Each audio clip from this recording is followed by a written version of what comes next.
नमस्कार साथियों, जय हिंद। मैं सौरभ सिंह स्वागत करता हूं आपका आपके अपने परिवार रोजगार with Ankit teaching YouTube channel पे। साथियों, जैसा कि आप स्क्रीन में देख पा रहे होंगे, हमारा टॉपिक है गति और इस गति के इम्पोर्टेंट टॉपिक यानी कि जो इसके महत्वपूर्ण बिंदु हैं उनको हम 5 मिनट में ही या 5 से 10 मिनट के बीच में समझने का पूरा प्रयास करेंगे। और जिससे परीक्षा में प्रश्न अक्सर टकराते हैं, ये वो महत्वपूर्ण टॉपिक है। ध्यानपूर्वक इस टॉपिक को देखिएगा। इस वीडियो के माध्यम से आपको एक ब्रीफ जानकारी पूरी तरीके से मिल जाएगी इस गति के टॉपिक के बारे में। भाई, अगर हम यहाँ पर बात करें तो गति का टॉपिक यानी कि गति शब्द, इसका डेरिवेशन यानी कि इसको लिया गया है किस शब्द से? गतिकी से। गतिकी का मतलब क्या होता है? इंग्लिश में इसको हम काइनेमैटिक्स कहते हैं। क्या कहते हैं? काइनेमैटिक्स कहते हैं, जिसका अर्थ होता है गति की गणना। बात समझ में आ गई? जिसका अर्थ है गति की गणना। गति की गणना। अच्छा, अब तुम एक बात बताओ, गति की गणना किस प्रकार से संभव है? किसी भी पिंड की गति की गणना गणना अगर हम यहाँ पर बात करें तो या तो हम उसकी चाल नाप रहे होंगे, या तो हम उसका वेग नाप रहे होंगे, या तो हम उसकी दूरी नाप रहे होंगे, या तो हम उसका विस्थापन नाप रहे होंगे, या तो हम उसका त्वरण नाप रहे होंगे। इन्हीं के माध्यम से तो हम उसको समझने का प्रयास करेंगे। ठीक है भैया, तो हम इन्हीं पॉइंट्स पर मुख्यतः बात करने वाले हैं। चाल, वेग, दूरी, विस्थापन या त्वरण। अच्छा, सबसे पहले अगर हम देखें तो गति के प्रकार कितने होते हैं मेरे भाई? गति के मुख्यतः 2 प्रकार होते हैं। गति के मुख्यतः कितने प्रकार होते हैं? 2 प्रकार होते हैं। मुख्यतः 2 प्रकार हैं। ठीक है, यानी कि टाइप की अगर मैं बात करूं तो टाइप कितने हैं? 2 हैं। 2 हैं। पहला यूनिफॉर्म मोशन, दूसरा नॉन यूनिफॉर्म मोशन। यूनिफॉर्म और नॉन यूनिफॉर्म। अच्छा, अगर हम बात करें तो भैया यूनिफॉर्म मोशन क्या होता है? यानी कि यूनिफॉर्म मोशन क्या होता है? यानी कि एक समान गति, जिसको आप सरल भाषा में कहते हो एक समान गति। एक समान गति में देखो, दूरी और समय का अनुपात फिक्स रहता है। यानी कि दूरी बटे समय का जो अनुपात है, दूरी बटे समय का जो अनुपात है, ये क्या होता है? नियत रहता है। या हम बात करें तो ये इसमें वेग, दूरी बटे समय क्या है? वेग नियत रहता है। ठीक है भैया। दूसरा, अगर इसी के विपरीत हम असमान गति के बारे में बात करें तो असमान गति यानी कि non uniform motion. Non uniform motion, uniform motion के बारे में बात करें तो इसमें वेग जो है वो नियत नहीं रहेगा। ठीक है, नियत नहीं होगा। यहां तक क्लियर है मेरे भाई बात? किसी भी साथी को कोई समस्या, कोई परेशानी नहीं होनी चाहिए। ये तो इम्पोर्टेंट बात हो गई। अब चलिए हम बढ़ते हैं।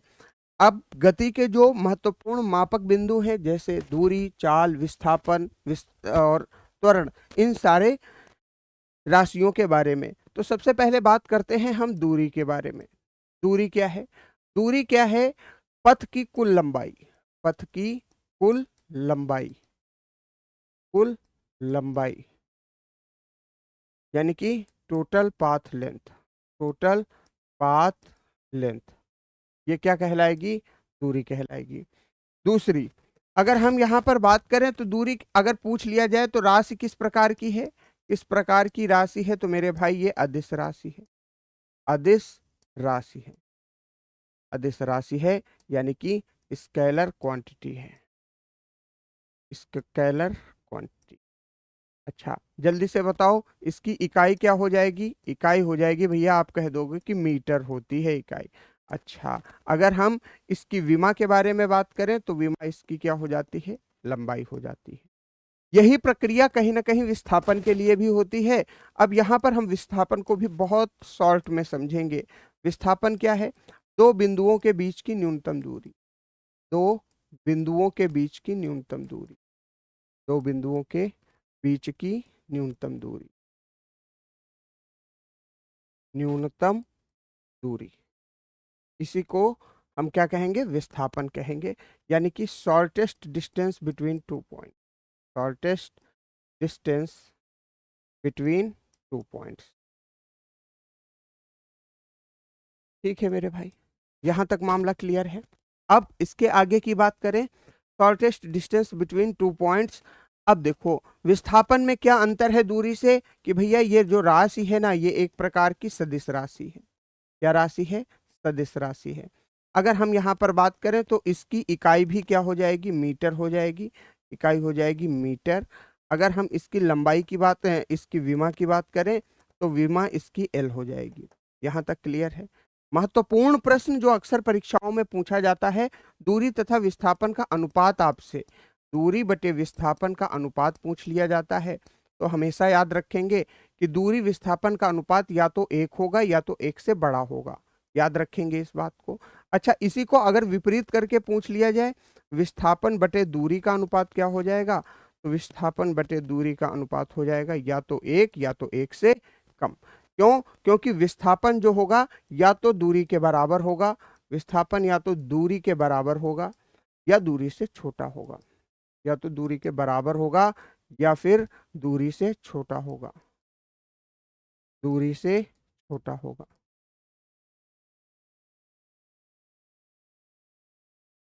डन है? कोई समस्या? अगले प्रश्न पर बढ़े, अगले कॉन्सेप्ट पे आ जाओ। चाल के बारे में बात करें तो चाल क्या है? दूरी तथा समय का अनुपात है। दूरी तथा समय का अनुपात है, अनुपात है चाल। यानी कि रेशियो है किसका? डिस्टेंस और स्पीड, टाइम का। यानी कि डिस्टेंस अपॉन टाइम का। इसी को हम क्या कहेंगे? स्पीड। ठीक। अगर हम इसके मात्रक की बात करें तो मात्रक क्या हो जाएगा? मात्रक हो जाएगा मीटर प्रति सेकंड। ठीक। अगर हम विमा की बात कर लें तो विमा हो जाएगी मेरे भाई LT-1। यहां तक सभी भाइयों को उम्मीद करता हूं वीडियो सेक्शन पूरी तरीके से समझ में आ रहा होगा। अच्छा, अगर हम बात करें तो भैया ये राशि किस प्रकार की है? राशि है अदिश। राशि क्या है? अदिश, यानी कि स्केलर। ठीक है। अब बात कर लेते हैं लगे हाथ वेग के बारे में। तो वेग क्या है मेरे भाई? वेग सबसे पहले तो राशि इसकी सदिश हो जाती है, सदिश हो जाती है। अगर हम बात करें तो ये रेशियो है किसका? रेशियो है डिस्प्लेसमेंट यानी कि विस्थापन और समय का, विस्थापन बटे समय का। ठीक है मेरे भाई। और अगर हम यहाँ पर बात करें तो इसकी इकाई क्या हो जाएगी? इसकी भी इकाई मीटर बटे सेकेंड हो जाएगी, मीटर बटे सेकेंड हो जाएगी। और विमा क्या हो जाएगी? विमा हो जाएगी LT-1। क्लियर है भाई? ठीक। अब देखो इस वेग के कारण जब परिवर्तन होता है वेग में, वेग में परिवर्तन के कारण, वेग में परिवर्तन के कारण उत्पन्न होता है त्वरण। क्या उत्पन्न होता है? त्वरण। और त्वरण को किससे दर्शाया जाता है? त्वरण को दर्शाया जाता है ए से। ठीक है। ए बराबर हम क्या लिख सकते हैं? Delta we by delta T. अच्छा, ये कैसी राशि है? ये भी एक सदिश राशि है। और अगर हम बात करें राशि कैसी है? ये सदिश राशि है। अच्छा, अब यहाँ पर ध्यान देने योग्य बात क्या है कि सदिश राशि है और वेग में परिवर्तन जब होता है तब त्वरण उत्पन्न होता है। अगर हम यहाँ पर इसके मात्रक के बारे में बात करें तो मात्रक इसका हो जाता है मेरे भाई मीटर बटे सेकेंड स्क्वायर। ठीक है। और विमा क्या हो जाती है? विमा हो जाती है LT-2। किसी साथी को कोई समस्या या परेशानी? ठीक। आगे बढ़ते हैं। अब बात करते हैं कि भाई अगर बात हो रही है गति की और गति के समीकरण ना आए तो फिर गति का मतलब ही क्या है। लेकिन उससे भी पहले बात आ जाती है जरूरी औसत गति की, औसत चाल या वेग की, औसत चाल या औसत वेग। आप दोनों में से दोनों को समझेंगे इसमें। औसत वेग जिसको आप एवरेज स्पीड एंड वेलोसिटी कहते हो, average speed and velocity, velocity. ठीक है भैया। अगर हम यहाँ पर बात करें तो इसको वी एवरेज के द्वारा दर्शाया जाता है।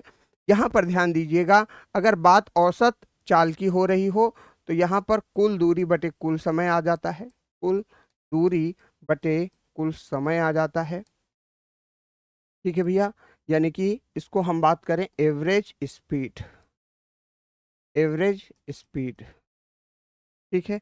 दूसरा, अगर हम v एवरेज यानी कि कुल विस्थापन बटे कुल समय की बात करें, कुल विस्थापन बटे कुल समय बटे कुल समय, कुल समय, ठीक है, यानी कि एवरेज वेलोसिटी, एवरेज वेलोसिटी।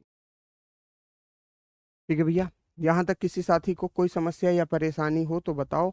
अगर हम यहाँ पर बात करें तो ये पूरे कॉन्सेप्ट यहाँ तक उम्मीद करता हूँ आपको क्लियर हो गए होंगे। अब देखो, बात अगर गति की हो रही है तो गति के समीकरणों का जिक्र होना बहुत आवश्यक है। तो अगर हम बात करें तो गति के समीकरण कितने होते हैं? गति के समीकरण आप जैसा कि जानते हो, गति के समीकरण किसने प्रतिपादित किए थे सबसे पहले? तो इन समीकरणों को किसने दिया था? गैलीलियो ने दिया था। याद रखो भैया, पेपर में प्रश्न आ सकता है। गैलीलियो ने प्रतिपादित किए थे। ठीक है, पहला समीकरण क्या है? पहला समीकरण है v बराबर u प्लस ए टी। ठीक है, दूसरा समीकरण क्या है? s बराबर U T plus half A T square. और तीसरा समीकरण क्या है? तीसरा समीकरण अगर हम बात करें तो v स्क्वायर माइनस का u स्क्वायर बराबर का 2as हो। ये गति के तीन वो समीकरण हैं जिनके आधार पर हम किसी भी गति का मापन करते हैं। क्लियर हो गई बात? अब यहाँ पर आपको मैं एक चीज जरूर बताना चाहूंगा कि v क्या है? अंतिम वेग है। v क्या है? अंतिम वेग है। अगर हम u के बारे में बात करें तो u क्या है? प्रारंभिक वेग है। प्रारंभिक वेग है किसी भी पिंड का शुरुआती वेग। और अगर हम a के बारे में बात करें तो ये त्वरण है। और t क्या है मेरे भाई? समय है।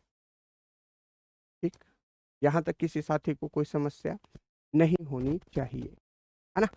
ठीक, अगर हम यहाँ पर बात करें कि यह कोई पिंड यदि गुरुत्व के अधीन गति कर रहा होगा, गुरुत्व के अधीन यदि गति हो रही होगी, तो गुरुत्व के अधीन गति को हम क्या कहेंगे मेरे भाई? इसको कहेंगे मुक्त पतन। क्या कहेंगे? मुक्त पतन, यानी कि फ्री फॉल, फ्री फॉल। ठीक है भैया, अब यहां पर भी गति के समीकरणों का यूज होगा। यहां पर गति के समीकरण क्या होंगे अगर हम बात करें तो यहां पर v बराबर u plus minus G T हो जाएगा। क्यों? क्योंकि त्वरण यहां पर परिवर्तित हो चुका होगा g के रूप में। दूसरा, अगर हम यहां पर बात करें तो s बराबर U T plus minus half G T square हो चुका होगा। तीसरा क्या हो जाएगा? तीसरा क्या हो जाएगा? v स्क्वायर बराबर u square plus 2 plus minus 2gh। Clear हो गई बात? यहां पर h क्या है? ऊंचाई है। h क्या है? ऊंचाई है। यहां तक कॉन्सेप्ट क्लियर हो गया। ये रहा पूरी कहानी इसके बारे में। गति के टॉपिक को हमने बहुत कम समय में पूरे गति के टॉपिक को समझाया आपको, और उम्मीद करता हूं कि यहां से आपने मेन पॉइंट सारे कवर कर लिए होंगे। तो वीडियो कैसी लगी कमेंट बॉक्स में जरूर बताइएगा। धन्यवाद, नमस्कार, राम राम, जय हिंद।